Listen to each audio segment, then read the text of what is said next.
While 68% of Americans believe Trump will truly repeal Obamacare, it continues to drain our resources. There's a new study out saying the cost to subsidize skyrocketing premiums are going to go up an additional $10 billion next year. So can we replace Obamacare before it bleeds us dry? Here now, Louisiana Republican Senator Bill Cassidy, who's also a doctor, joins us now. Senator, good to see you.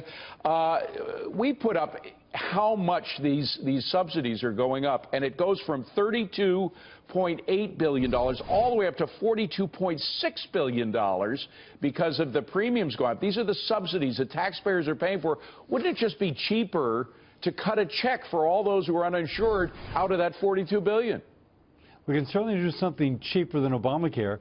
I thought, David, you were going to speak about how the premiums that people are paying directly, not through taxes but themselves, have increased $10 billion. A friend of mine, he and his wife pay $39,000 a year. Oh, my God. And I put that on my social media because no one would believe me.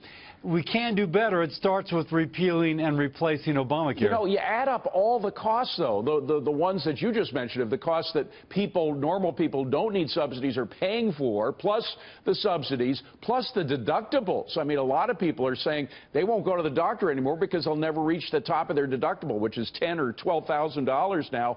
And you just wonder if this really was, I don't mean to be conspiratorial, but a system designed to fail, because we know President Obama wanted a single-payer system, socialized medicine completely. Do you think that's true, that they really designed a system to fail?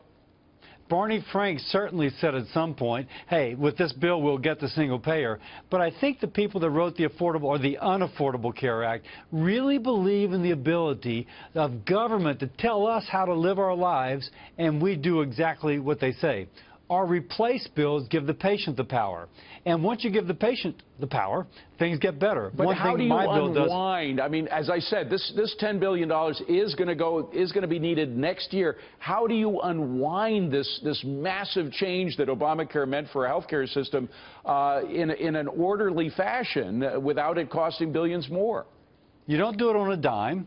You've got to have a period where one transitions out, the other transitions in.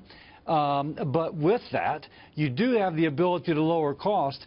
I've always advocated price transparency. If a patient knows that her blood test is $6 here and $50 there, that would be she great. Will go here. Get competition back in the system. I mean, that's a perfect answer. The other question, though, that a lot of Americans want an answer for is whether they will have more control over their own spending on health care. Too many people think it's either the insurers or the government. Everybody else has control, but I don't. I totally agree with that. Obamacare tells people the premiums, excuse me, the things that they must purchase, therefore how much they must pay. As one woman told me, I'm 56 years old, I've had a hysterectomy, I don't need obstetrical benefits, I don't need pediatric dentistry, right. I am paying for both. We can do better. We should not have the same full array of mandated benefits Obamacare does. Well, the answers seem clear now that we saw this experiment play out, but geez, it costs billions of dollars to taxpayers just so that these people could see this experiment fail. It doesn't seem fair to the taxpayer, but we got to leave it at that. Senator Bill Cassidy, great to see you. Good luck in your work. Thank you, David. You got a lot on your plate.